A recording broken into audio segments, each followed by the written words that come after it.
नमस्कार दोस्तों।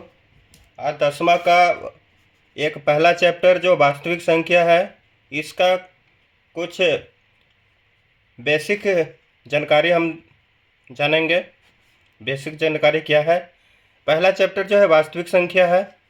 वास्तविक संख्या में 4 चैप्टर हैं, चारों बहुत ही इम्पोर्टेंट है।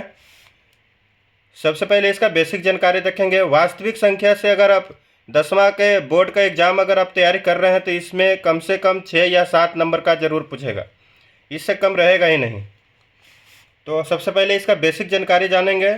बेसिक जानकारी में देखिए, सबसे पहले क्या करेंगे कि संख्या के बारे में जानेंगे कि संख्या होता है क्या। जैसे अगर संख्या हम बांटेंगे तो 2 प्रकार के हो जाएगा, वास्तविक संख्या और हो जाएगा क्या, काल्पनिक संख्या।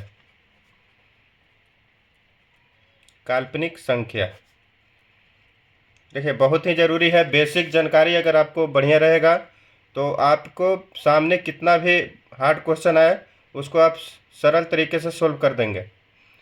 सबसे पहले संख्या 2 प्रकार के हो गया, वास्तविक संख्या और काल्पनिक संख्या। तो वास्तविक देखिए, काल्पनिक संख्या आपको अगले चैप्टर में पढ़ना, अगले क्लास में पढ़ना रहेगा। जैसे अगर रूट के अंदर जो भी संख्या रहेगा वो क्या रहेगा, काल्पनिक संख्या रहेगा। रूट के अंदर माइनस, ये हो जाएगा क्या, काल्पनिक संख्या। देखिए वास्तविक संख्या 2 प्रकार के हो जाएगा। जैसे हो गया परिमेय, परिमेय संख्या, और क्या होगा दोस्तों, अपरिमेय संख्या। अपरिमेय संख्या।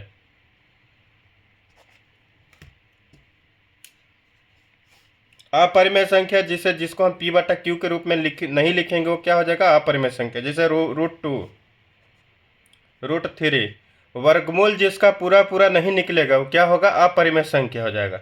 जैसे √5, अगर √4 है तो √4 का वर्गमूल होता है 2, तो √4 जो है अपरिमेय संख्या नहीं रहेगा।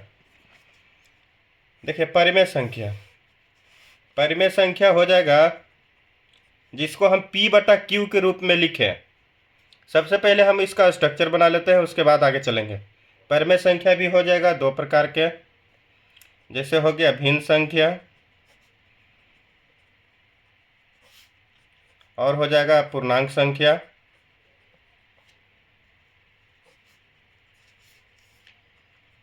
पूर्णांक संख्या भी 2 प्रकार का हो जाएगा। जैसे हो गया धनात्मक पूर्णांक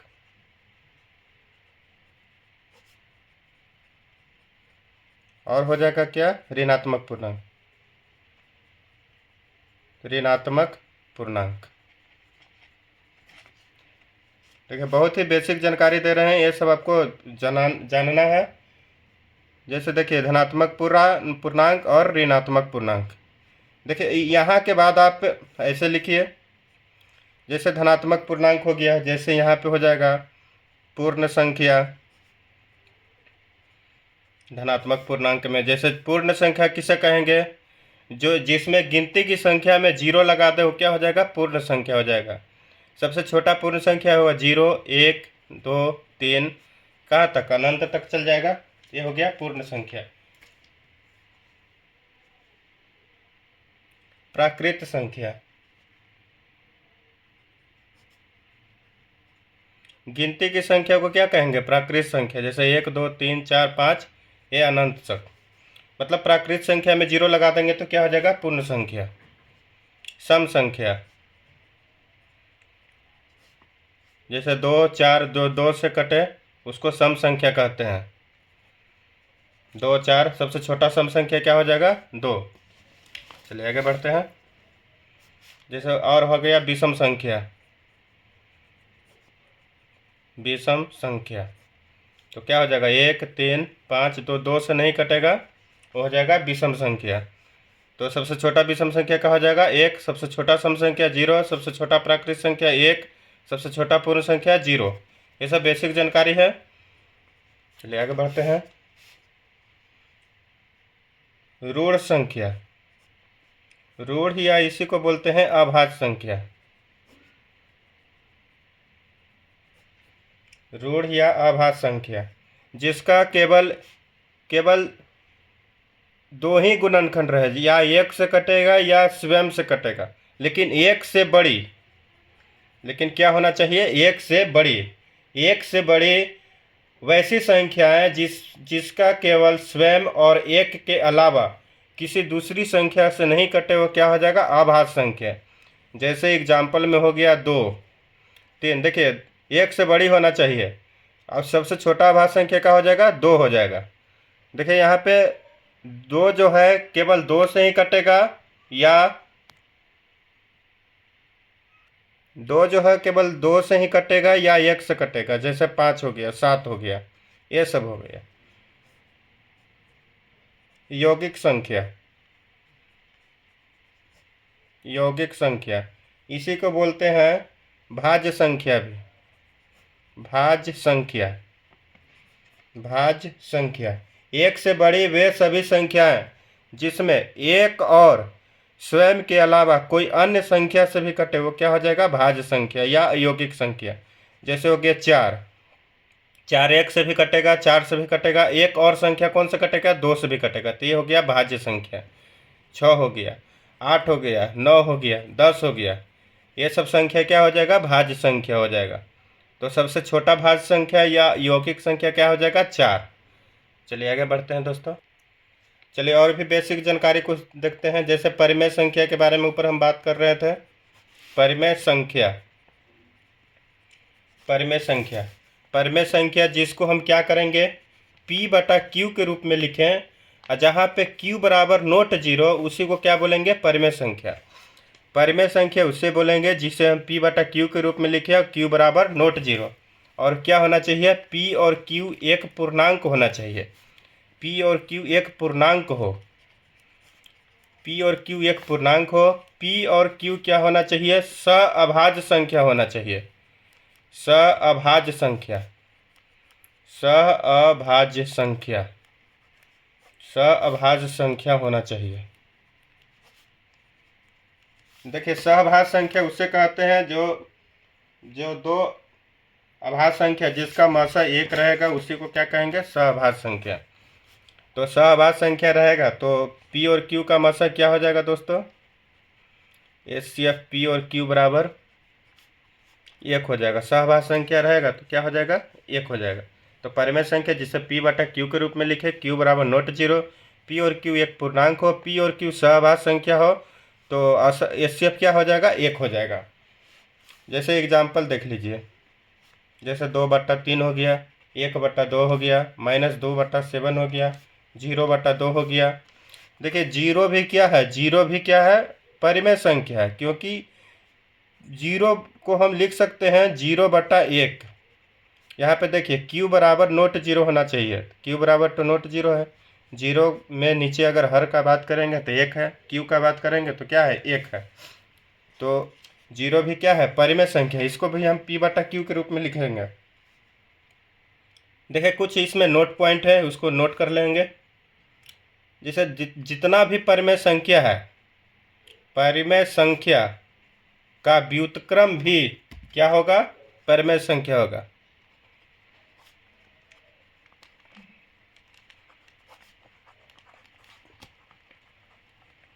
परिमेय संख्या का व्युत्क्रम भी परिमेय संख्या होगी।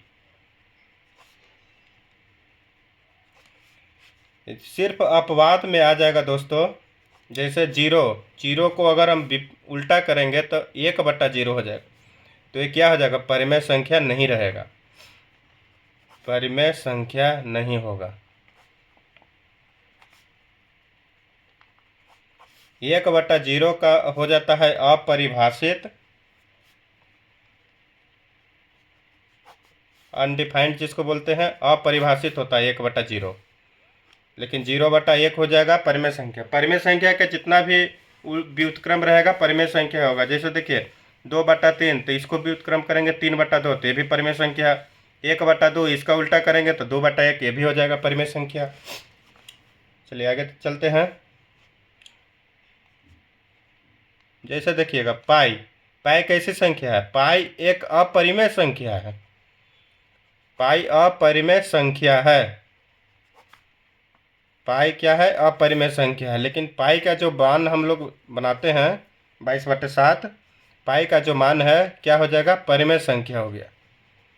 एग्जैक्ट मान 22/7 होता नहीं है, लेकिन हम लोग क्या करते हैं, क्वेश्चन को सोल्व करने के चलते हम लोग क्या लेते हैं, पाई का मान 22/7 लेते हैं। 22/7 क्या हो जाएगा, परिमेय संख्या हो जाएगा। ये सब आप लोग क्या करेंगे, नोट्स बना लेंगे दोस्तों। जो 10वां का तैयारी कर रहे हैं, बहुत ही ये सब बेसिक जानकारी है। देखिए 1.2345, देखिए ये शांत दशमलव है, शांत दशमलव। तो शांत दशमलव क्या होगी, परिमेय संख्या होगी, परिमेय संख्या होगी। ये सब आगे क्वेश्चन देखने को मिलेगा। अगला पॉइंट हो गया, जैसे 2.33 जा रहा है, तो 2.3 पर रेकरिंग जो बार बार आ रहा है उस पर क्या होता है, रेकरिंग बैठाते हैं, तो होता है ये हो गया अशांत। अशांत मतलब ये कहीं भी एंडिंग जाकर हो नहीं रहा है, 2.333 हो रहा है, तो अशांत। इसको आवर्ती कहेंगे क्योंकि बार बार 3 ही आ रहा है। अशांत आवर्ती दशमलव संख्या, दशमलव संख्या। तो क्या हो जाएगा, ये भी क्या होता है दोस्तों, परिमेय संख्या होती है। क्या होती है, परिमेय संख्या होगी, परिमेय संख्या। अगला जैसे हो गया 1.230, 2300, 2300। देखिए ऐसे ही हो रहा है, बार बार एक ही नहीं आ रहा है। 230 फिर 23 पर 00, अब ये आ गया 000। तो ये हो गया, ये तो अशांत होगा ही, ये भी हो जाएगा अशांत। देखिए यहाँ पे संख्या रिपीट नहीं कर रहा है, तो इसको क्या करेंगे, अनावर्ती। अशांत अनावर्ती दशमलव संख्या, दशमलव संख्या। ये क्या हो जाएगा दोस्तों, ये होता है अपरिमेय संख्या। क्या होगा, अपरिमेय संख्या। चलिए दोस्तों, यहाँ जो बेसिक जानकारी था इस चैप्टर को हम अगले वीडियो में देखेंगे। इसका बेसिक जानकारी आप लोग बढ़िया से इसको ध्यान रखिएगा। तो अगला जो चैप्टर होगा वो क्वेश्चन प्रैक्टिस करेंगे 1.1। धन्यवाद दोस्तों।